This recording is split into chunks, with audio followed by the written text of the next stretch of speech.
नमस्कार दोस्तों, मैं हूं शिवम पांडे और आप सभी का स्वागत है आपके अपने चैनल ट्रिक पॉइंट में।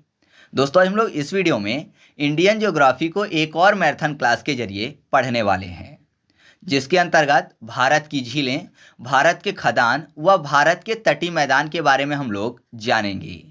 तो आप इस वीडियो को शुरू से अंत तक जरूर देखिएगा, जिससे आपको सभी चीज़ें अच्छे से समझ आ सकें। इसके अलावा मैं आपको बता दूं कि अगर आप चाहते हैं कि इंडियन ज्योग्राफी की आपको ई बुक मिल जाए, तो आप टेलीग्राम पर जाकर सर्च करिएगा ट्रिक पॉइंट और चैनल को ज्वाइन कर लीजिएगा। वहां पर मैंने इंडियन ज्योग्राफी की ई बुक अपलोड कर दी है। तो देरी ना करते हुए चलिए इस वीडियो को शुरू करते हैं। सबसे पहले हम लोग बात कर लेते हैं कि झील कहते किसे हैं। तो साधारण सी भाषा में जल का वह स्थिर भाग जो चारों ओर से स्थलखंड से घिरा होता है उसे झील कहते हैं। साथ ही साथ झील की जो दूसरी विशेषता है वह है उसका स्थायित्व होना। तो आपके दिमाग में ये भी गया होगा कि जो तालाब होता है वो भी चारों ओर से स्थलखंडों से घिरा होता है ना, और बीच में पानी रहता है, तो क्या तालाब को भी झील कह सकते हैं? तो नहीं, ऐसा नहीं है। क्यों? क्योंकि मैंने आपको बताया कि झील की जो दूसरी विशेषता है वह है उसका स्थायित्व होना। मतलब कि जो झील है वो पूरे वर्ष भर बनी रहती है, हमेशा बनी रहती है, हमेशा उसमें पानी रहता है, जबकि तालाब में हमेशा पानी नहीं रहता। आपको पता है बरसात के टाइम पे पानी आता है और गर्मियों के टाइम पे तालाब में अक्सर पानी सूख जाता है। तो आप ऐसे याद रखिएगा कि झील कहते किसे हैं। ठीक है, इसके बाद हम लोग बात कर लेते हैं झीलों के प्रकार की। तो झीलें मुख्यतः दो प्रकार की होती हैं, पहला उत्पत्ति के आधार पर और दूसरा पानी की प्रकृति के आधार पर। उत्पत्ति के आधार पर झीलें दो प्रकार की होती हैं, पहला प्राकृतिक झील और दूसरा कृत्रिम झील। और पानी की प्रकृति के आधार पर भी झीलें दो प्रकार की होती हैं, पहला ताजे या फिर मीठे पानी की झील और दूसरा खारे पानी की झील। तो पहले इनको हम लोग एक एक करके समझ लेते हैं। तो सबसे पहले हम लोग बात कर लेते हैं प्राकृतिक झीलों की। जो प्राकृतिक झीलें हैं वो विवर्तनिकी हलचलों, ज्वालामुखी या फिर विभिन्न अपर्दन एवं निक्षेपण कारकों से बनने वाली झीलें होती हैं। जैसे कि भारत में जो प्राकृतिक झीलें हैं, लोकटक झील हो गया, चिल्का झील हो गया, वेम्बनाड झील हो गया, ये सभी झीलें कैसी झीलें हैं? प्राकृतिक झीलें हैं। ठीक है, जो प्राकृतिक झीलें हैं ना, इनको भी कई भागों में पढ़ा जा सकता है।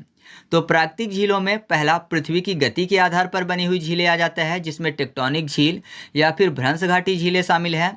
दूसरा हिमनाद द्वारा निर्मित झीलें, जिसमें सर्क झील, रॉक हैलो झील या फिर घाटियों में मोरेनिक बांध झीलें शामिल हैं।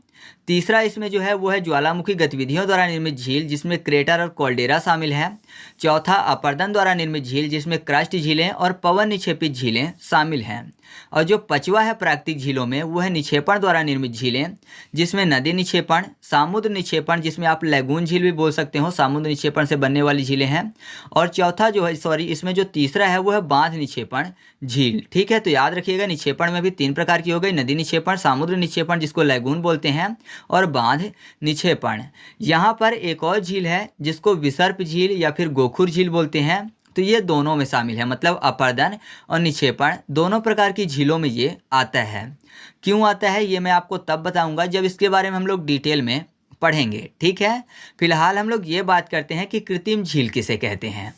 तो मानव क्रियाओं के फलस्वरूप निर्मित जो झीलें होती हैं उसे कृत्रिम झील कहते हैं। मतलब जो मानवों द्वारा बनाई जाती हैं उसे कृत्रिम झील बोलते हैं। जैसे कि गोविंद सागर झील हो गया, जवाहर सागर झील हो गया, पिछौरा झील हो गया। ठीक है, ये सब की सब जो हैं ये कृत्रिम झीलें हैं। ठीक है, तो याद रखिएगा एक सुदर्शन झील भी है गुजरात में, वो भी कृत्रिम झील में शामिल है। इसके बाद हम लोग बात करते हैं पानी की प्रकृति के आधार पर जो झीलें थी, ताजे पानी की झील और खारे पानी की झील, तो उनके बारे में। तो जो ताजे पानी की झील है, इन झीलों में जो जल की पूर्ति है वो जल की निकासी है वो दोनों समान रूप से होती रहती है।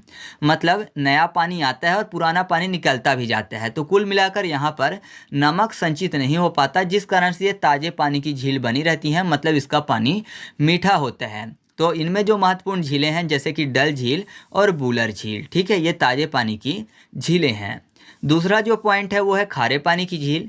तो ऐसी झीलें जिसमें पानी बाहर से आकर तो मिलता है लेकिन झील से पानी बाहर नहीं जाता, जिस कारण से इसमें नमक संचित हो जाता है, तो वही झीलें क्या कहलाती हैं? खारे पानी की झीलें कहलाती हैं। ठीक है, जैसे कि सांभर झील हो गया, लोनार झील हो गया, चिल्का झील हो गया, ये सब की सब। सांभर झील जो है ये आपको पता होना चाहिए कि भारत की सबसे बड़ी अंतःस्थलीय खारे पानी की झील है। ठीक है, तो ये चीज़ याद रखिएगा।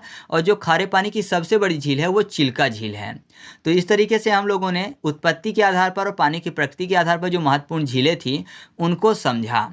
अब जब मैंने आपको बताया था प्राकृतिक झीलों के अंतर्गत कई सारी झीलें आती हैं, तो उनके बारे में हम लोग एक एक करके थोड़ा सा समझ लेते हैं। फिर जो महत्वपूर्ण झीलें हैं उनके बारे में हम लोग डिटेल में देखेंगे।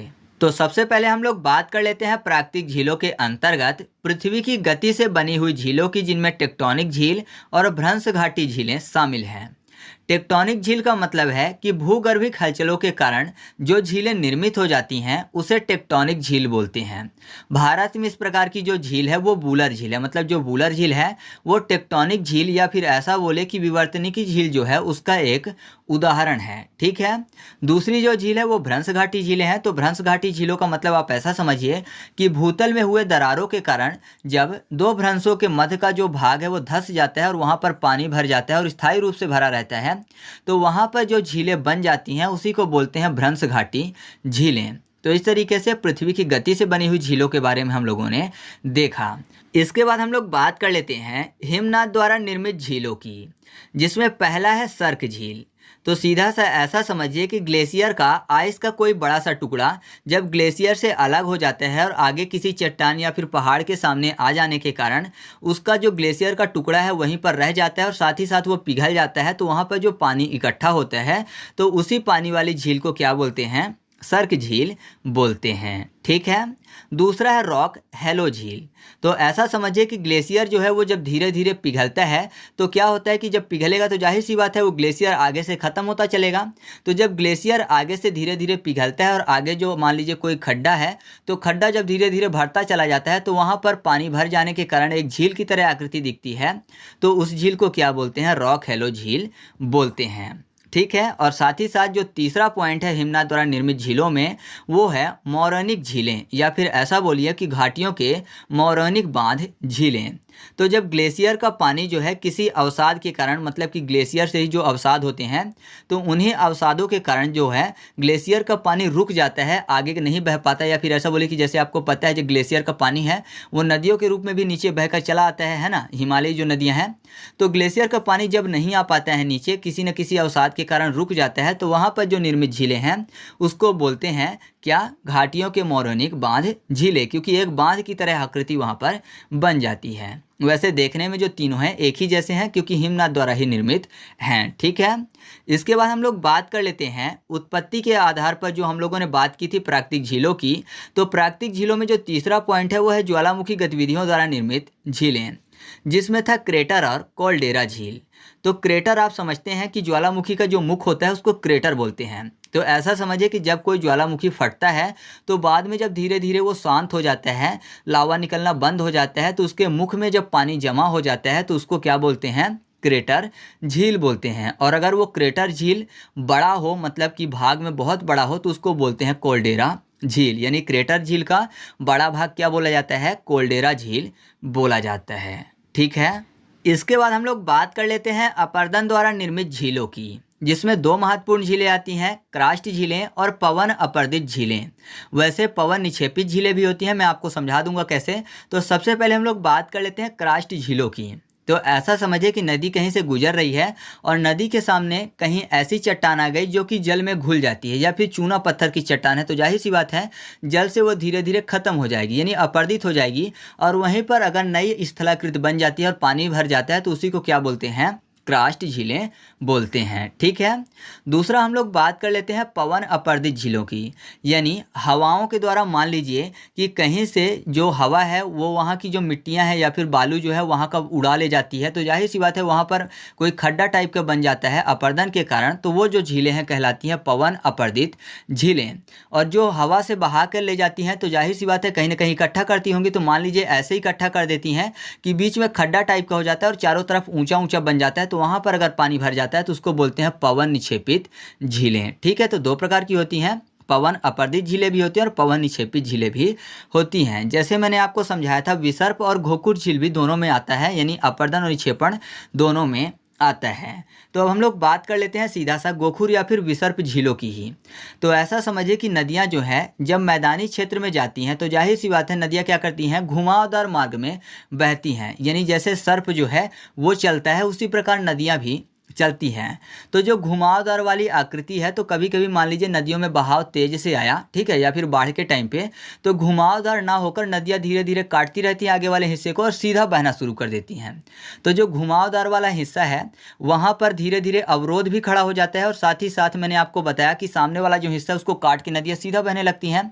तो काट दी तो जाहिर सी बात है काटने के कारण क्या बोलेंगे, उसका अपर्दन बोलेंगे, क्योंकि अपर्दित हो गई वहाँ की मिट्टी। और मैंने आपको बताया कि जब काट देती हैं तो बगल में जो घुमाव वाला क्षेत्र था वहाँ पर जो है कोई ना कोई अवसाद भी जमा कर देती हैं। तो अवसाद का जमा होना मतलब क्या होता है, निक्षेपण। तो ये जो है नदियाँ दोनों कार्य करती हैं, साथ ही साथ अपर्दन भी करती हैं और निक्षेपण भी करती हैं।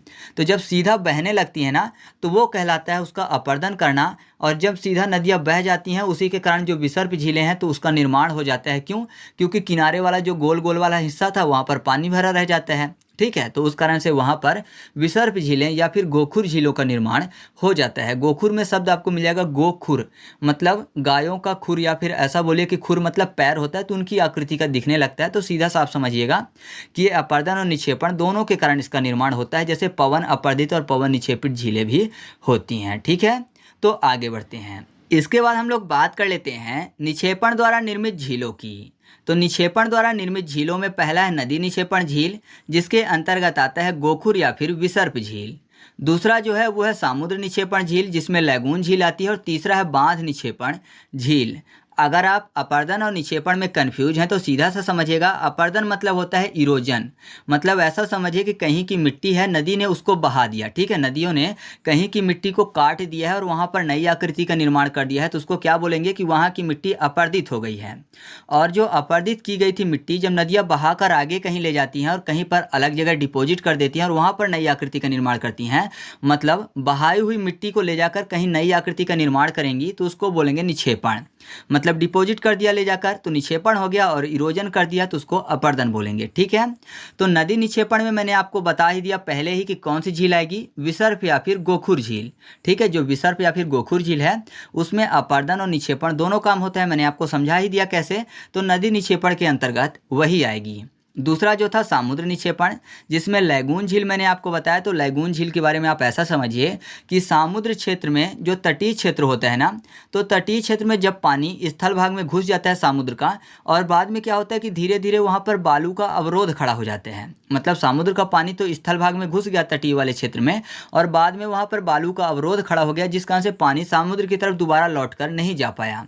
तो वहाँ पर झील का निर्माण हो गया, तो उस झील को क्या बोलेंगे, लैगून झील। ठीक है, और कभी कभी ऐसा भी होता है कि बांध के निक्षेपण से भी झीलें बन जाती हैं। तो आप ऐसे याद रखिएगा कि उन झीलों को क्या बोलते हैं, बांध निक्षेपित झीलें, जो कि निक्षेपण द्वारा निर्मित होती हैं और ये भी एक प्राकृतिक झीलों के अंतर्गत शामिल की जाती हैं। ठीक है, तो इस तरीके से हम लोगों ने झीलों के प्रकार को अच्छे से समझा, जो कि मुख्य रूप से प्राकृतिक झीलों के अंतर्गत ये सभी झीलें आती थी। अब हम लोग एक एक करके जो भारत की महत्वपूर्ण झीलें हैं उनके बारे में चर्चा कर लेते हैं। ठीक है, तो सबसे पहले हम लोग बात कर लेते हैं सुदर्शन झील की। जो सुदर्शन झील है ये गुजरात के गिरनार में स्थित है। इसका जो निर्माण है वो चंद्रगुप्त मौर्य के आदेश पर उसका प्रांतीय शासक पुष्यगुप्त द्वारा करवाया गया था। बाद में सम्राट अशोक और महामात्य तुषास्प ने इसका पुनर्निर्माण करवाया था, और उसके बाद जो स्कंदगुप्त था उसने इस झील में एक बांध का निर्माण भी करवाया था। ठीक है, और क्योंकि ये इंसानों द्वारा बनाई गई है तो जाहिर सी बात है कि यह एक कृत्रिम झील है। ठीक है, तो इस तरीके से आप सुदर्शन झील के बारे में इतनी चीज़ें याद रखिएगा। इसके बाद हम लोग बात कर लेते हैं जयसमंद झील की। जो जयसमंद झील है ये राजस्थान में स्थित एक कृत्रिम झील है। इसे ढेबर झील के नाम से भी जाना जाता है, मतलब जयसमंद झील का दूसरा नाम क्या है, ढेबर झील है। ठीक है, और मैं आपको बता दूं कि इसका निर्माण महाराणा जय सिंह ने 1711 से 1720 ईस्वी के बीच में करवाया था। तो इतनी चीज़ें आपको जयसमंद झील के बारे में याद रखनी है। इसके बाद हम लोग बात कर लेते हैं ऊटी झील की। तो जो ऊटी झील है ये तमिलनाडु के ऊटी में स्थित एक कृत्रिम झील है। इसका निर्माण 1825 में यहाँ के पहले कलेक्टर जॉन सुविलियस ने करवाया था। जाहिर सी बात है, कलेक्टर जॉन सुविलियस ने करवाया था तो इंसान ने करवाया, इस कारण से ये कौन सी झील है? कृत्रिम झील है। ठीक है। इसके बाद हम लोग बात कर लेते हैं कोलेरू झील की। तो जो कोलेरू झील है यह आंध्र प्रदेश में स्थित ताजे पानी की एक झील है। यह कृष्णा और गोदावरी नदी के डेल्टा के बीच में स्थित है और साथ ही साथ मैं आपको बता दूं कि यहाँ सर्दियों के समय में साइबेरियाई पक्षी काफ़ी ज़्यादा मात्रा में आते हैं। ठीक है। तो कोलेरू झील के संबंध में आपको ये याद रखना है कि ये कृष्णा और गोदावरी नदी के डेल्टा के बीच में स्थित है और किस राज्य में स्थित है? तो आंध्र प्रदेश राज्य में स्थित है। इसके बाद जो अगली झील है वो है चिल्का झील। जो चिल्का झील है ये भारत के उड़ीसा राज्य में स्थित एक खारे पानी की लैगून झील है। लैगून झील मैंने आपको पहले ही समझा दिया कि लैगून झील किसे कहते हैं। तो याद रखिएगा, जो चिल्का झील है ये खारे पानी की एक लैगून झील है और ये भारत की सबसे बड़ी तथा विश्व की दूसरी सबसे बड़ी तटीय या फिर समुद्री झील या फिर बोल सकते हैं आपकी लैगून झील है। ठीक है। भारत की तो सबसे बड़ी है ही, साथ ही साथ विश्व की भी दूसरी सबसे बड़ी तटीय लैगून या फिर समुद्री झील है और ये एशिया की और भारत की सबसे गहरी झील भी है। और साथ ही साथ याद रखिएगा कि ये भारत की खारे पानी की सबसे बड़ी झील भी है। ठीक है। तो इतनी चीज़ें आपको चिल्का झील के संबंध में याद रखनी है। इसके बाद हम लोग बात कर लेते हैं वुलर झील की। जो वुलर झील है ये जम्मू कश्मीर में स्थित है। इसका प्राचीन नाम महापद्मसर था और साथ ही साथ याद रखिएगा कि ये भारत की मीठे पानी की सबसे बड़ी झील है और इसमें एक परियोजना भी संचालित की जाती है जो है तुलबुल परियोजना। इसकी उत्पत्ति के संबंध में मैंने आपको पहले ही बताया कि इसकी जो उत्पत्ति है वो प्लास्टोसीन युग में विवर्तनिकी क्रियाओं के कारण हुआ है और ये जो झील है ये झेलम नदी से जल प्राप्त करती है। तो इतनी चीज़ें आप वुलर झील के संबंध में याद रखिएगा। इसके बाद हम लोग बात कर लेते हैं डल झील की। जो डल झील है ये जम्मू कश्मीर में स्थित मीठे पानी की एक झील है। तो डल झील के संबंध में आपको इतनी ही चीज़ें याद रखनी है। इसके बाद हम लोग बात कर लेते हैं लोनार झील की। जो लोनार झील है ये महाराष्ट्र के बुढ़वाड़ा जिले में स्थित एक खारे पानी की झील है। इसके निर्माण को लेकर कई सारे सवाल उठते थे, लेकिन नई रिसर्च के अनुसार ये माना गया है कि जो लोनार झील है इसका निर्माण उल्का पिंड के पृथ्वी में टकराने के कारण हुआ है। लेकिन पहले तक ये माना जाता था कि इसका निर्माण ज्वालामुखी के कारण हुआ है, यानी ज्वालामुखी गर्त में इसका निर्माण हुआ है। लेकिन नई रिसर्च जो हुई है उसके अनुसार यही माना जा रहा है कि इसका निर्माण उल्का पिंड के पृथ्वी में टकराने के कारण हुआ है। लेकिन कभी ऐसा होता है अगर कि ऑप्शन में ये नहीं रहता है कि उल्का पिंड में टकराने से हुआ है और ऑप्शन में ये रहता है कि यह एक क्रेटर झील है, क्रेटर झील मतलब ज्वालामुखी के कारण इसका निर्माण, तो आप टिक कर सकते हैं। लेकिन कब? जब ऑप्शन में ये ना हो कि इसका निर्माण उल्का पिंड में पृथ्वी के टकराने के कारण हुआ है तब। ठीक है। इसके बाद हम लोग बात कर लेते हैं पिछौला झील की। जो पिछौला झील है ये राजस्थान में स्थित है। इसका निर्माण राणा लाखा ने करवाया था और बाद में जो उदय सिंह थे उन्होंने इसको ठीक करवाया था और यह एक कृत्रिम झील है। इसके बाद जो अगली महत्वपूर्ण झील है वो है पुलिकट झील। पुलिकट जो झील है ये भारत की दूसरी सबसे बड़ी तटीय या फिर लैगून झील है। इसका 84% जो भाग है वो आंध्र प्रदेश में आता है और 16% भाग तमिलनाडु राज्य में पड़ता है। और साथ ही साथ मैं आपको इसके संबंध में एक चीज़ याद करवा दूं कि जो श्रीहरिकोटा द्वीप है इसे बंगाल की खाड़ी से अलग करने का काम करता है। ये चीज़ मैंने आपको भारत के महत्वपूर्ण द्वीपों वाली वीडियो में भी बताया था। ठीक है। इसके बाद हम लोग बात कर लेते हैं गोविंद बल्लभ पंत सागर झील की। यह जो झील है ये उत्तर प्रदेश के सोनभद्र जिले में स्थित है। साथ ही साथ ये भारत की सबसे बड़ी कृत्रिम झील है और इसे रेणु सागर झील के नाम से भी जाना जाता है। तो इतनी चीज़ें आप इसके संबंध में याद रखिएगा। इसके बाद हम लोग बात कर लेते हैं वेम्बनाड झील की। जो वेम्बनाड झील है ये केरल में स्थित एक लैगून झील है और साथ ही साथ मैं आपको बता दूं कि ये भारत की सबसे लंबी झील भी है। ठीक है। यानी जो वेम्बनाड झील है ये भारत की सबसे लंबी झील है और वेम्बनाड झील में स्थित वेलिंगटन द्वीप जो है यहाँ पर राष्ट्रीय नौकायान प्रतियोगिता भी आयोजित की जाती है और भारत का जो सबसे छोटा नेशनल हाईवे मतलब राष्ट्रीय राजमार्ग जो है 47A वो भी वेलिंगटन द्वीप में ही स्थित है। और मैंने आपको बता ही दिया वेलिंगटन द्वीप कहाँ स्थित है, वेम्बनाड झील में। ठीक है, तो आगे बढ़ते हैं। इसके बाद हम लोग बात कर लेते हैं लोकटक झील की। जो लोकटक झील है ये मणिपुर राज्य में स्थित है और साथ ही साथ यह पूर्वोत्तर भारत की सबसे बड़ी मीठे पानी की झील भी है। इस झील में केबुल लामजाओ नाम का तैरता हुआ राष्ट्रीय पार्क भी स्थित है। इस कारण से इसे तैरती हुई झील के नाम से भी जाना जाता है। तो याद रखिएगा इतनी चीज़ें लोकटक झील के संबंध में। मुख्य रूप से आप ये याद रखिएगा कि तैरती हुई झील के नाम से किसे जाना जाता है, तो सही जवाब क्या होगा, लोकटक झील, और यह मणिपुर राज्य में स्थित है। ठीक है, इसके बाद हम लोग बात कर लेते हैं सांभर झील की। जो सांभर झील है ये राजस्थान में स्थित भारत की सबसे बड़ी अंतःस्थलीय खारे पानी की झील है। अंतःस्थलीय की बात हो रही है, मतलब स्थल में है। और इससे पहले मैंने आपको चिल्का झील के बारे में बताया था, जो कि भारत की सबसे बड़ी खारे पानी की झील है, लेकिन वो लैगून झील है। एक तरफ पानी है और एक तरफ स्थल है, लेकिन यह पूरी तरह से अंतःस्थलीय झील है।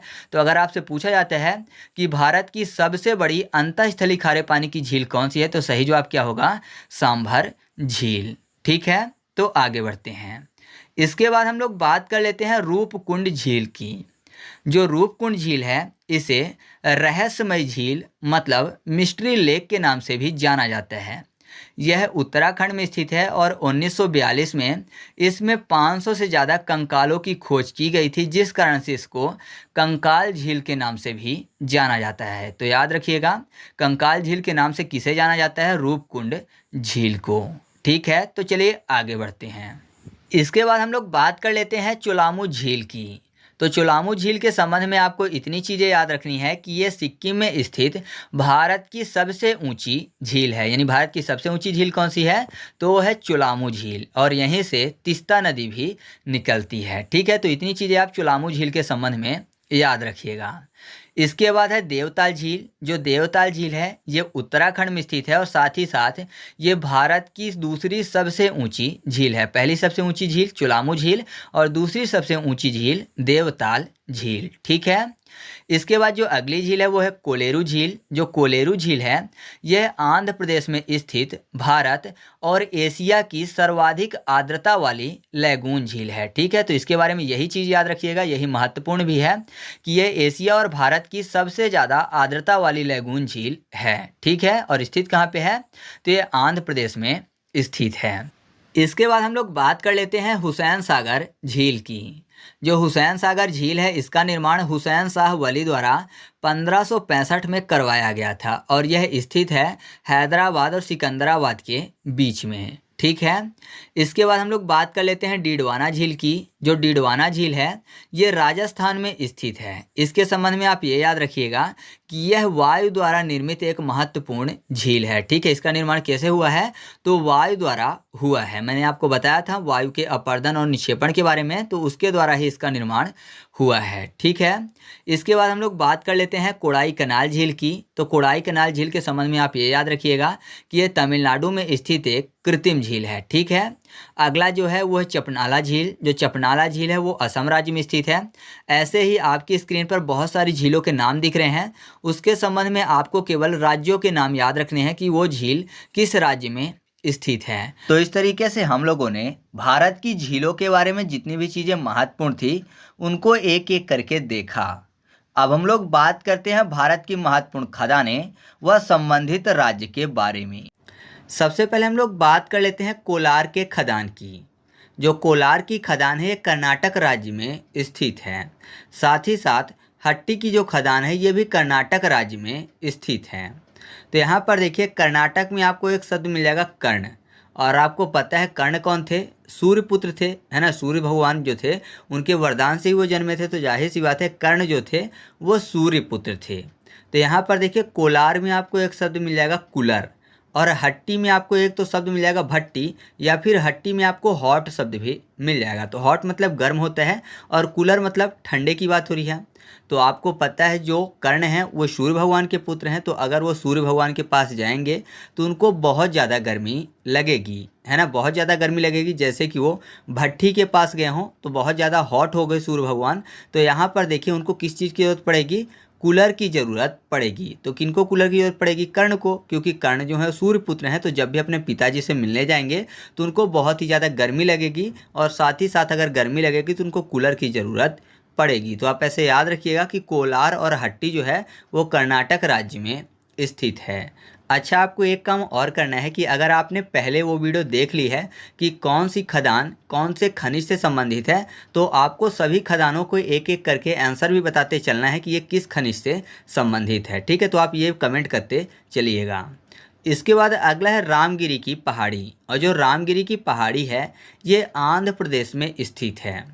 तो यहाँ पर देखिए रामगिरी में आपको एक शब्द मिल जाएगा गिरी। गिरी मतलब गिरने की बात हो रही है, राम गिरी। ठीक है, तो जाहिर सी बात है अगर गिरने की बात हो तो गिरने के ज़्यादा चांस कहाँ होते हैं? अंधेरे में होते हैं, है ना। अगर अंधेरा होगा तो जाहिर सी बात है गिरने के ज़्यादा चांस वहीं होंगे। तो अंधेरा फॉर आंध्र प्रदेश। तो आप ऐसे याद रखिएगा कि रामगिरी की जो खदानें हैं वो कहाँ स्थित हैं? आंध्र प्रदेश में स्थित हैं। इसके बाद अगला है बाबू बूदन की पहाड़ी और साथ ही साथ संदूर पहाड़ी। दोनों की दोनों कर्नाटक राज्य में ही स्थित हैं। तो यहाँ पर देखिए बाबू बूदन में आपको एक शब्द मिल जाएगा बाबू, और बूदन में बूंद। तो बाबू क्या कर रहा है? बूंद बूंद रो रहा है ना। रोने की बात हो रही है, बूंद मतलब आंसू वाले बूंद की। तो बाबू जो है वो बूंद बूंद रो रहा है। तो कुछ लोग बोलें कि बाबू रो नहीं रहा है बल्कि बाबू नाटक कर रहा है। ठीक है, तो बाबू बूंद बूंद रोने का क्या कर रहा है?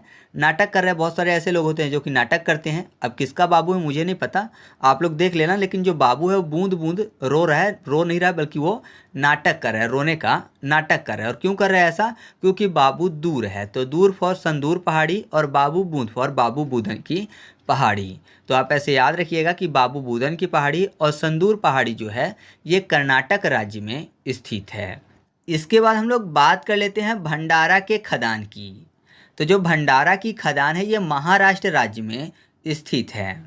तो आपको पता है भंडारा जो है, जब भगवान का कोई भी उत्सव किया जाता है तो भंडारे का आयोजन किया जाता है। तो यहाँ पर देखिए महाराष्ट्र में आपको एक शब्द मिल जाएगा महाशिवरात्र। महाराष्ट्र महाशिवरात्र दोनों मैच करते हैं, तो जाहिर सी बात है महाशिवरात्र भगवान शिव का एक उत्सव है। तो उसमें भंडारे का आयोजन आपने देखा होगा कि बहुत जगह पर बड़े बड़े भंडारों का आयोजन किया जाता है। तो आप ऐसे आसानी से याद रख सकते हैं कि भंडारा की खदानें कहाँ स्थित हैं? महाराष्ट्र में स्थित हैं। इसके बाद अगला है श्रीकाकुलम की खदानें और तुमलापल्ली की खदानें। दोनों की दोनों खदानें जो हैं वो आंध्र प्रदेश राज्य में स्थित हैं। तो यहाँ पर देखिए तुमलापल्ली में आपको एक शब्द मिल जाएगा तुम। तुम मतलब यू की बात हो रही है, बायो यू, यू मतलब तुम। तो यू मतलब तुम भी होता है और आप भी होता है। तो आप फॉर आंध्र प्रदेश, क्योंकि आंध्र प्रदेश को शॉर्ट में क्या बोलते हैं? आ और प्रा बोलते हैं। ठीक है, और यहाँ पर श्रीकाकुलम में आपको शब्द मिल जाएगा काकू, मतलब काका अर्थात चाचा की बात हो रही है। तो चाचा से सम्मान देकर ही बात करेंगे, मतलब कि उनको हमेशा आप ही बोलेंगे। जैसे कि छोटे बच्चे जो होते हैं नॉर्मली उनको तुम भी बोल देते हैं, लेकिन अगर कोई बड़ा है तो जाहिर सी बात है आप करके ही बात करेंगे। तो आप फॉर आंध्र प्रदेश। ठीक है, इसके बाद हम लोग बात कर लेते हैं अगले पॉइंट की। तो अगला पॉइंट है कुरनूल, और कुरनूल की जो खदानें हैं ये भी आंध्र प्रदेश राज्य में ही स्थित हैं। तो कुरनूल को याद करने के लिए कर लेते हैं कर्नल। कर्नल जनरल इनकी बात हो रही है, तो जाहिर सी बात है उनको भी आप कहकर ही बात करेंगे। तो आप मतलब आंध्र प्रदेश, तो आप ऐसे इसको भी याद रख सकते हैं। फिर अगला है जादूगोड़ा की खदानें जो कि झारखंड राज्य में स्थित हैं। तो यहाँ पर जादूगोड़ा में आपको एक शब्द मिल जाएगा जादू। जादू टोना आपने सुना होगा, और जादू टोना जो है वो झाड़ा जाता है ना। अगर किसी को जादू टोना मार दिया जाए तो जाहिर सी बात है उसको झरवाने के लिए जाते हैं। तो झरवाना फॉर झारखंड। तो आप ऐसे याद रखिएगा कि जादूगोड़ा की जो खदानें हैं वो झारखंड राज्य में स्थित है। फिर अगला है खेतड़ी झुंझुनू की खदानें जो कि राजस्थान में स्थित है। तो यहाँ पर देखिए राजस्थान में आपको एक शब्द मिल जाएगा राज। राज की बात मतलब सीक्रेट की बात हो रही है। और खेतड़ी में आपको खत शब्द मिल जाएगा। खत मतलब लेटर की बात हो रही है। तो जाहिर सी बात है अगर कोई बात राज की होती है, यानी कोई बात सीक्रेट होती है, तो उसको लेटर में लिख के कोई नहीं देता है ना, कि पता लगे कोई भी लेटर पढ़ ले तो जाहिर सी बात है राज खुल जाए सबके सामने। तो अगर कोई राज की बात है तो उसको खत में नहीं लिखा जाता। तो आप ऐसे आसानी से याद रख सकते हैं कि खेतड़ी झुंझुनू की जो खदानें हैं ये राजस्थान राज्य में स्थित हैं। इसके बाद अगला है मौसावानी की खदानें, और जो मौसावानी की खदानें हैं झारखंड राज्य में स्थित हैं। तो ये तो बहुत ही आसानी से याद हो जाएगा, क्योंकि यहाँ पर देखिए मौसावानी की बात हो रही है। मौसा आपको पता है, मौसा मौसी ऐसा बोलते हैं। तो मौसी किसको बोलते हैं? बिल्ली को बोलते हैं। और अगर मौसा की बात करें तो मौसा किसको बोल सकते हैं? शेर को बोल सकते हैं, है ना। और शेर कहाँ रहता है? तो आप बोलेंगे झाड़ियों के पीछे, मतलब जंगलों में रहता है। तो झाड़ी फॉर झारखंड। तो आप ऐसे याद रखिएगा कि जो मौसाबानी की खदानें हैं वो झारखंड राज्य में स्थित हैं। अगला जो है वो है सिंहभूम की खदानें। और सिंहभूम की जो खदान है ये भी झारखंड राज्य में स्थित है। तो मैंने आपको बता ही दिया, जैसे मौसी बिल्ली को बोलते हैं तो मौसा किसको बोलते हैं? सिंह को बोलते हैं। और सिंह कहाँ रहता है? झाड़ियों में, अर्थात जंगल में। तो झाड़ी मतलब झारखंड। तो आप ऐसे याद रखिएगा कि सिंहभूम की जो खदानें हैं ये भी झारखंड राज्य में स्थित हैं। ठीक है, तो आगे बढ़ते हैं। इसके बाद हम लोग बात कर लेते हैं कोडरमा के खदानों की। तो जो कोडरमा की खदान है ये भी झारखंड राज्य में स्थित है। तो कोडरमा में आपको एक शब्द मिल जाएगा को के बाद डर। ठीक है, तो जाहिर सी बात है जो सिंह है वो झाड़ियों में रहता है, छिपा रहता है। तो झाड़ियों में अगर कोई जाएगा या फिर झाड़ियों के प्रदेश में जाएगा तो उसको हमेशा ही डर बना रहेगा। तो याद रखिएगा कि जो कोडरमा की खदान है ये भी झारखंड राज्य में स्थित है। फिर अगला जो है वो है भोटांग की खदानें, जो कि सिक्किम राज्य में स्थित है। तो ये तो नॉर्मली आपको पता होगा जनजाति से, लेकिन अगर आपको नहीं याद है तो यहाँ पर भोटांग में भूत शब्द मिल जाएगा। और अगर कोई भूत को देख ले तो जाहिर सी बात है वो सिक हो जाएगा, मतलब बीमार हो जाएगा। तो सिक मतलब सिक्किम। तो याद रखिएगा कि भोटांग की खदानें कहाँ स्थित हैं? सिक्किम राज्य में स्थित हैं। फिर अगला है कोरापुट की खदानें, और ये स्थित है ओडिशा राज्य में। तो यहाँ पर कोरापुट में आपको शब्द मिल जाएगा कार। कार और ओडिशा में ऑडी। ऑडी एक कार है। तो याद रखिएगा कि कोरापुट की खदानें जो हैं वो ओडिशा राज्य में स्थित हैं। फिर अगला है पंचपतमाली की खदानें, जो कि ओडिशा राज्य में स्थित हैं। और साथ ही साथ बोनाई और कालाहांडी की जो खदान है ये भी ओडिशा राज्य में ही स्थित हैं। तो इन तीनों को बहुत ही आसानी से याद कर लेंगे, क्योंकि यहाँ पर देखिए पंचपतमाली में आपको शब्द मिलेगा पंच।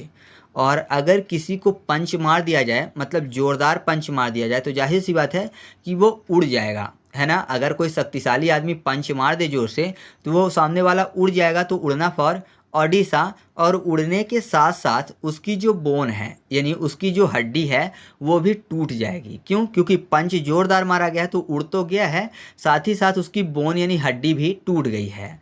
तो हड्डी फॉर कालाहांडी, और बोन मतलब बोनाई। बोन मतलब भी हड्डी होती है ना, तो बोन से बोनाई। तो याद रखिएगा बोनाई की खदान, कालाहांडी की खदान और पंचपतमाली की जो खदान है ये ओडिशा राज्य में स्थित है।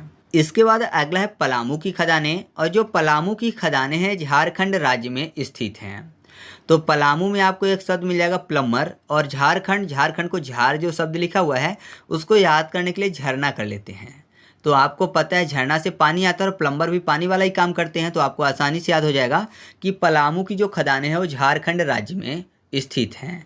वैसे मैंने आपको राष्ट्रीय उद्यान वाले में भी ये पॉइंट अच्छे से याद करवा दिया है।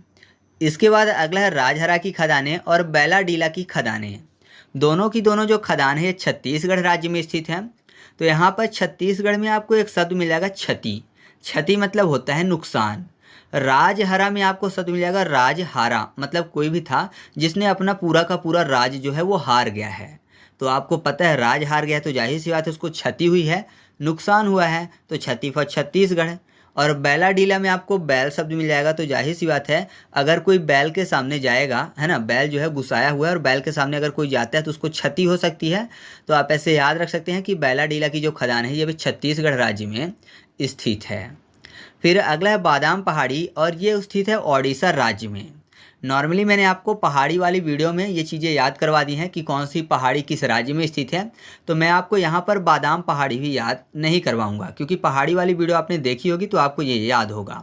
साथ ही साथ कुछ और पहाड़ियाँ हैं जो कि खदानों से संबंधित हैं, जैसे कि पालिनी की पहाड़ी, जवादी की पहाड़ी, सेवरा की पहाड़ी और नीलगिरी पहाड़ी।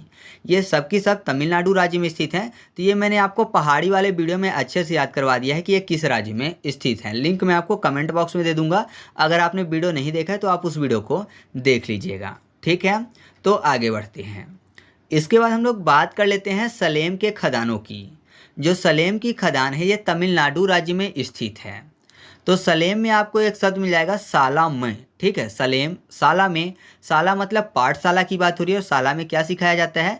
तालीम दी जाती है। तालीम एक उर्दू शब्द है जिसका मतलब होता है शिक्षा, तो शाला में तालीम दी जाती है। तो आप ऐसे याद रखिएगा कि सलेम जो है वो तमिलनाडु राज्य में स्थित है। फिर अगला है कोझिकोड, जो कि केरल राज्य में स्थित है। तो कोझिकोड में आपको एक शब्द मिल जाएगा कोड, ठीक है। और केरल आपको पता है भारत का सबसे पढ़ा लिखा राज्य है, तो जाहिर सी बात है अगर कोड की बात की जाए, मतलब कहीं भी कोई कोड डाला हुआ है, पासवर्ड डाला हुआ है, तो वो उसको जल्दी से हैक कर लेंगे, ठीक है। हैक करने की ज़्यादा क्षमता उन्हीं में होगी क्योंकि वो काफ़ी ज़्यादा इंटेलिजेंट है। तो आप ऐसे याद रखिएगा कि कोझिकोड जो है इसकी खदान कहाँ स्थित है, केरल में स्थित है, ठीक है। या फिर आप ऐसा भी बोल सकते हैं, केरल में आपको करेला शब्द मिल जाएगा। करेला स्वाद में होता है कड़वा, और कोझिकोड में एक शब्द आपको मिल जाएगा कोड।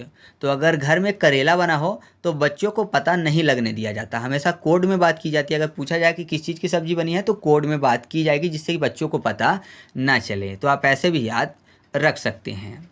फिर अगला है जावर की खदानें, और ये स्थित है राजस्थान में। तो जावर को कर लेते हैं जवाहरात। जावर, जवाहरात और हीरे जवाहरात किसके पास होते हैं, राजा के पास, राजा फॉर राजस्थान, ठीक है। फिर अगला है कुंद्रेमुख की खदानें, और ये स्थित है कर्नाटक में। कुंद्रे में आपको कुंडल शब्द मिल जाएगा। कवच कुंडल आपको पता है किसके पास था, कर्ण के पास था, जो कि सूर्यपुत्र थे। तो कुंडल जो था कर्ण के पास था। तो कुंद्रेमुख की खदान कहाँ स्थित है, कर्नाटक राज्य में स्थित है। फिर अगला है तलचर। तलचर की जो खदान है ये भी ओडिशा राज्य में स्थित है। तो तलचर, नभचर ये आपने सुना होगा। तो तलचर को कर लेते हैं नभचर, ठीक है। नभचर मतलब पक्षी, और पक्षी जो होते हैं वो कहाँ उड़ते हैं, आसमानों में उड़ते हैं, वो क्या कहलाते हैं, नभचर कहलाते हैं। और नॉर्मली वो तल पे भी चल लेते हैं तो तलचर भी बोले जाते हैं, ठीक है। तो तलचर नभचर दोनों होते हैं। तो आप ऐसे याद रखिएगा, जो तलचर है पक्षी वो उड़ भी लेते हैं। तो तलचर की खदान कहाँ स्थित है, ओडिशा राज्य में स्थित है। फिर अगला है पन्ना की खदान, जो कि मध्य प्रदेश में स्थित है। तो ये तो आपको पता ही होगा क्योंकि पन्ना हीरा के लिए प्रसिद्ध है ना, मध्य प्रदेश में नहीं बल्कि पूरे भारत में ही है, हीरा यहीं पर मिलता है। तो ये तो आपको पता ही होगा। इसके बाद अगला है बस्तर की खदानें, ये स्थित है छत्तीसगढ़ राज्य में।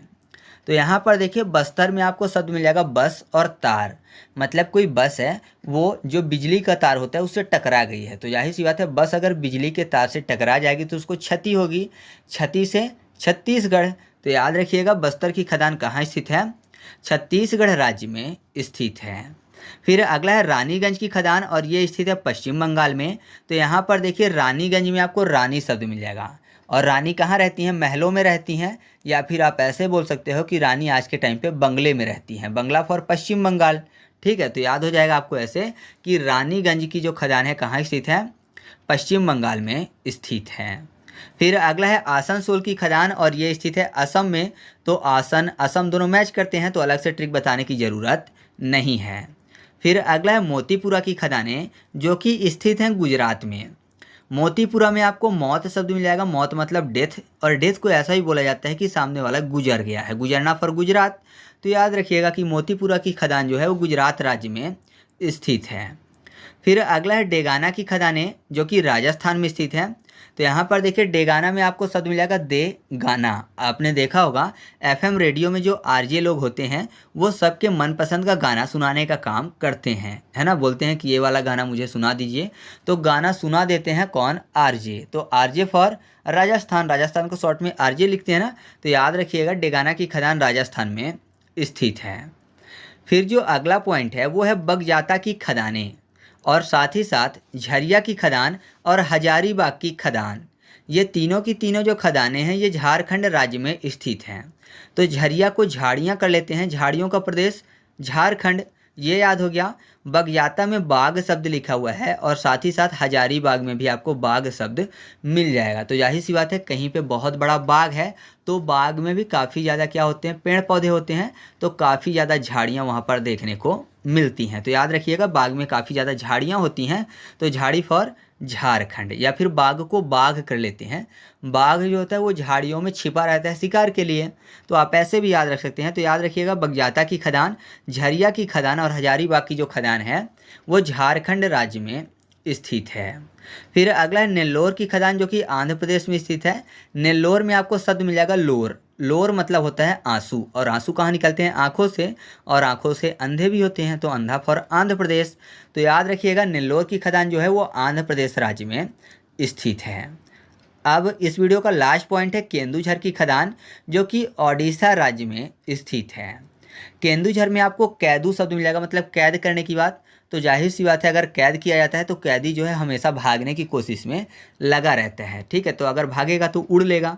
ऐसा बोल सकते हैं ना कि कैदी जो है फरार हो गया, मतलब उड़ गया। तो आप ऐसे याद रख सकते हैं कि केंदुझर की जो खदानें हैं ओडिशा राज्य में स्थित हैं। ठीक है, तो इस तरीके से हम लोगों ने भारत के सभी महत्वपूर्ण खदानें व संबंधित राज्य को ट्रिक के माध्यम से याद किया।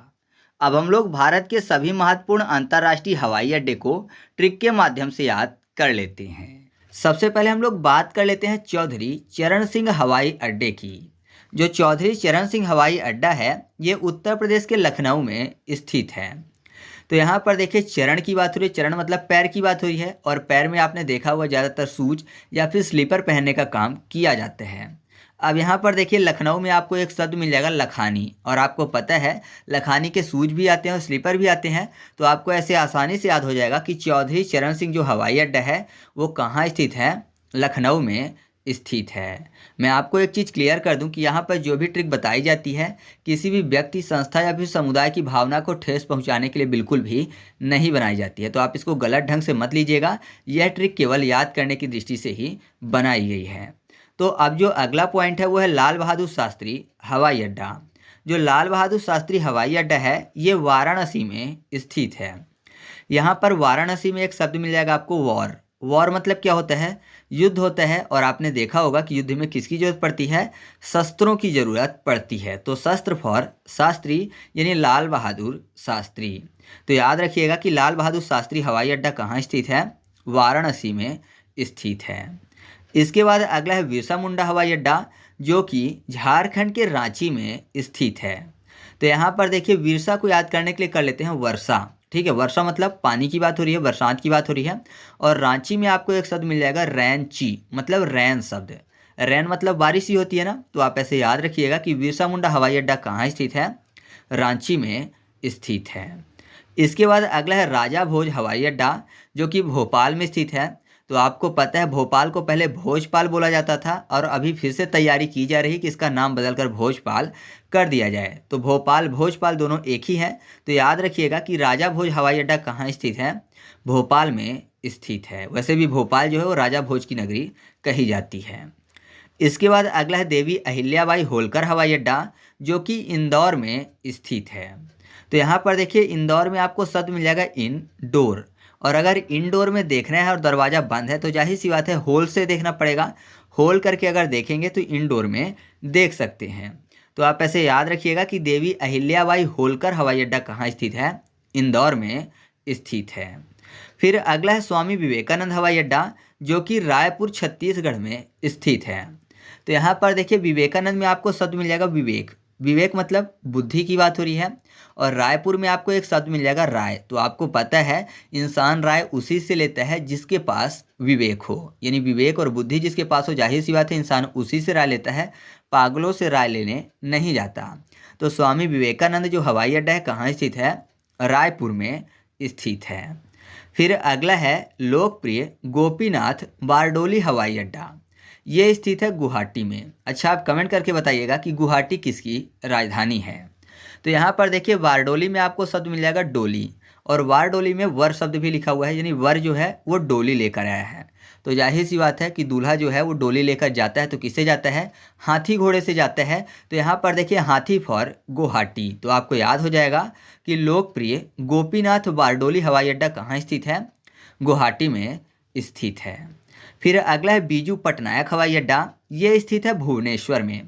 तो बीजू में आपको बीज शब्द मिल जाएगा, और आपको पता है बीज कहाँ बोते हैं, भूमि में बोते हैं, मतलब भू भी बोलते हैं ना भूमि को, भू वसुधा ये सब। तो यहाँ पर भू शब्द मिल जाएगा भुवनेश्वर, यानी भू में बहुत सारे बीज बो दिए गए पेड़ होके, तो जाहिर सी बात है वन बन गए, तो भू वने। तो आपको याद हो जाएगा कि बीजू पटनायक अंतर्राष्ट्रीय हवाई अड्डा कहाँ स्थित है, भुवनेश्वर में स्थित है। फिर अगला है भारत रत्न बाबा साहेब भीमराव अंबेडकर हवाई अड्डा, ये स्थित है नागपुर में। तो यहाँ पर देखिए बाबा शब्द लिखा हुआ है, बाबा मतलब भोले बाबा की बात कर लेते हैं, क्योंकि नॉर्मली बाबा से भोले बाबा ही याद आते हैं। और भोले बाबा जो हैं वो अपने गले पर नाग धारण करते हैं। तो नाग फॉर नागपुर। तो याद रखिएगा कि बाबा भीमराव अंबेडकर हवाई अड्डा कहाँ पर स्थित है? नागपुर में स्थित है। फिर अगला है राजीव गांधी हवाई अड्डा, जो कि हैदराबाद में स्थित है। तो यहाँ पर देखिए राजीव गांधी में आपको एक शब्द मिल जाएगा राजी, और हैदराबाद में है डरा। मतलब जाहिर सी बात है कोई राजी हो गया है लेकिन वो डरा हुआ है, तो डरा धमका कर उसको राजी किया गया होगा। तो वो रो रहा है, मतलब अंदर से वो रो रहा है और डरा हुआ है, लेकिन बाहर से वो राजी होने का दिखावा कर रहा है। तो डरा हुआ है इसलिए राजी है, बाकी वो रो रहा है, या फिर उसको मार पीट कर राजी किया गया, तो जाहिर सी बात है मारा गया होगा तो रोएगा। तो आपको ऐसे याद हो जाएगा कि है डरा और अब राजी है, तो राजी फॉर राजीव गांधी हवाई अड्डा और है डरा फॉर हैदराबाद। तो आपको ऐसे याद हो जाएगा कि राजीव गांधी हवाई अड्डा कहाँ स्थित है? हैदराबाद में स्थित है। फिर अगला है वीर सावरकर हवाई अड्डा, जो कि पोर्ट ब्लेयर में स्थित है। तो यहाँ पर देखिए सावरकर में आपको एक शब्द मिल जाएगा सवरकर, सज सवरकर आपने एक शब्द सुना होगा। तो यहाँ पर देखिए पोर्ट और ब्लेयर में आपको एक शब्द मिल जाएगा कोट और blazer. Port Blair, coat blazer, तो आपको पता है अगर कोई कोट ब्लेजर पहन के निकला है तो जाहिर सी बात है सब बोलेंगे कि सज सवरकर कहाँ जा रहे हो। तो सवरकर फॉर वीर सावरकर। तो वीर सावरकर हवाई अड्डा कहाँ स्थित है? पोर्ट ब्लेयर में स्थित है।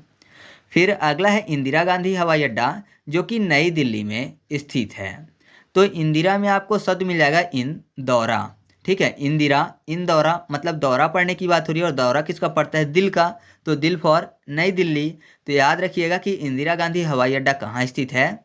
नई दिल्ली में स्थित है। ठीक है, इसके बाद हम लोग बात कर लेते हैं छत्रपति शिवाजी महाराज हवाई अड्डे की। तो छत्रपति शिवाजी महाराज जो है कहाँ से संबंध रखते हैं? महाराष्ट्र से, और महाराष्ट्र की राजधानी क्या है? मुंबई है। तो आप ऐसे आसानी से याद रख सकते हैं कि छत्रपति शिवाजी महाराज जो हवाई अड्डा है वो कहाँ पर स्थित है? मुंबई में स्थित है। फिर अगला है अन्ना हवाई अड्डा, जो कि स्थित है चेन्नई में। चेन्नई में आपको एक शब्द मिल जाएगा चना, और चना जो है एक प्रकार का अन्न है, अन्न देवता बोलते हैं ना फूड को, तो चना भी अन्न में आता है, फूड में आता है। तो आपको याद हो जाएगा कि अन्ना हवाई अड्डा जो है वो चेन्नई में स्थित है। वैसे भी चेन्नई में डबल ना लिखा हुआ है और अन्ना में भी डबल ना लिखा हुआ है। इसके बाद अगला है सरदार वल्लभ भाई पटेल हवाई अड्डा, जो कि अहमदाबाद में स्थित है। तो यहाँ पर देखिए वल्लभ भाई पटेल में आपको शब्द मिल जाएगा बल भाई, यानी किसी का भाई जो है बलवान है तो जाहिर सी बात है अपने भाई के बल पर उसको क्या है? अहम है, यानी घमंड है। तो अहम फॉर अहमदाबाद। तो आप ऐसे याद रखिएगा कि सरदार वल्लभ भाई पटेल हवाई अड्डा जो है वो अहमदाबाद में स्थित है। इसके बाद हम लोग बात कर लेते हैं गुरु रामदास हवाई अड्डे की। तो जो गुरु रामदास हवाई अड्डा है ये अमृतसर में स्थित है। तो यहाँ पर देखिए गुरु शब्द लिखा हुआ है, गुरु मतलब टीचर की बात हो रही है, और टीचर को सर बोलते हैं, तो सर फॉर अमृतसर। तो आप ऐसे याद रखिएगा कि गुरु रामदास हवाई अड्डा कहाँ पर स्थित है?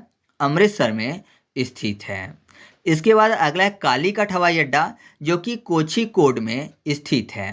तो यहाँ पर देखिए कालीकट में आपको का के बाद शब्द क्या मिल जाएगा? लक। ठीक है, लक को कर लेते हैं लॉक, ली है उसको लॉक कर लेते हैं तो लॉक हो जाएगा। और आपको पता है आजकल लॉक किससे किया जाता है? कोड से किया जाता है, तो कोड फॉर कोझिकोड।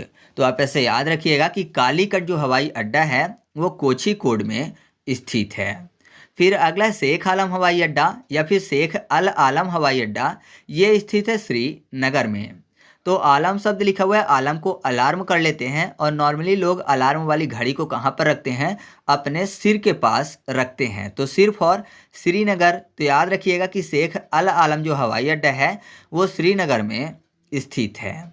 फिर अगला है दाबोलिम हवाई अड्डा, जो कि गोवा में स्थित है। तो यहाँ पर देखिए दाबोलिम में आपको एक शब्द मिलेगा दा के बाद बौली, मतलब बाली की बात हो रही है, रामायण वाले बाली की बात। और आपको पता है वाली का वध किसने किया था? राम भगवान ने। कब? जब वो वन गए थे, तो गो वन हुए थे जब, तब उन्होंने बाली का वध किया था। तो गो वन फॉर गोवा। तो आपको याद हो जाएगा कि दाबोलिम जो हवाई अड्डा है वो गोवा में स्थित है। फिर अगला है कैंपेगौड़ा हवाई अड्डा, जो कि स्थित है बेंगलोर में। तो यहाँ पर देखिए बेंगलोर में आपको शब्द मिल जाएगा बा के बाद गला, और कैंपेगौड़ा में आपको शब्द मिल जाएगा कम पी। ठीक है, कैंपे कम पी, यानी कम पीने की बात हो रही है। कोई भी व्यक्ति है जो कि बहुत ज़्यादा कोई भी चीज़ पी रहा है, मतलब नशे की चीज़ है, तो लोग उसको बोला कि बेटा कम पी, नहीं तो गला खराब हो जाएगा। तो गला फॉर बंगलौर। तो याद रखिएगा कि कैंपेगौड़ा जो हवाई अड्डा है वो कहाँ पर स्थित है? बेंगलोर में स्थित है। इसके बाद अगला है सुभाष चंद्र बोस हवाई अड्डा, ये स्थित है कोलकाता में। इसके बाद अगला है सुभाष चंद्र बोस हवाई अड्डा, ये स्थित है कोलकाता में। तो यहाँ पर देखिए सुभाष में आपको सुबह शब्द मिल जाएगा, सुभाष सुबह। तो जाहिर सी बात है सुबह जब हम लोग उठते हैं तो क्या करते हैं, सबसे पहले कोलगेट करते हैं, तो कोलगेट से आपको कोलकाता याद हो जाएगा। तो याद रखिएगा कि सुभाष चंद्र बोस जो हवाई अड्डा है ये कोलकाता में स्थित है। इसके बाद अगला है भगत सिंह हवाई अड्डा, जो कि मोहाली में स्थित है। तो यहाँ पर देखिए भगत सिंह की बात हो रही है और आपको पता है जो भगत सिंह है वो हंसते हंसते फांसी चढ़ गए थे, कम उम्र में चढ़ गए थे। तो जाहिर सी बात है भगत सिंह का नाम सुनते ही हम सबके मन में उनके लिए मोह आ जाता है। तो मोह फॉर मोहाली। तो याद रखिएगा कि भगत सिंह हवाई अड्डा कहाँ स्थित है, मोहाली में स्थित है। फिर अगला है अटल बिहारी वाजपेयी हवाई अड्डा, ये स्थित है देहरादून में। तो यहाँ पर देखिए अटल में आ के बाद टाल शब्द मिल जाएगा। टाल आपको पता है टाल में क्या होता है, जो लकड़ियाँ होती हैं, जो पेड़ पौधे की लकड़ियाँ होती हैं उनको चीरा जाता है, ठीक है। तो आपको पता है टाल में हरे पेड़ आते हैं कट कर, तो हरा फॉर देहरादून। तो याद रखिएगा कि अटल बिहारी वाजपेयी जो हवाई अड्डा है वो कहाँ पर स्थित है, देहरादून में स्थित है।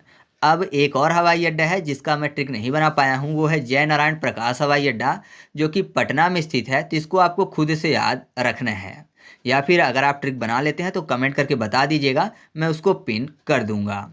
और साथ ही साथ मैं आपको बता दूं कि अगर आप चाहते हैं इसका फुल एमसीक्यू टेस्ट सॉल्व करना तो टेलीग्राम पर जाकर सर्च करिएगा ट्रिक पॉइंट क्विज और ग्रुप को ज्वाइन कर लीजिएगा। और जितनी भी वीडियो अपलोड है अगर आप उनकी पीडीएफ चाहते हैं तो पीडीएफ के लिए टेलीग्राम पर सर्च करिएगा ट्रिक पॉइंट और चैनल को ज्वाइन कर लीजिएगा, वहाँ पर आपको सभी वीडियो की फ्री में पीडीएफ भी मिल जाएगी। तो चलिए मिलते हैं अगले वीडियो में, तब तक के लिए जय हिंद।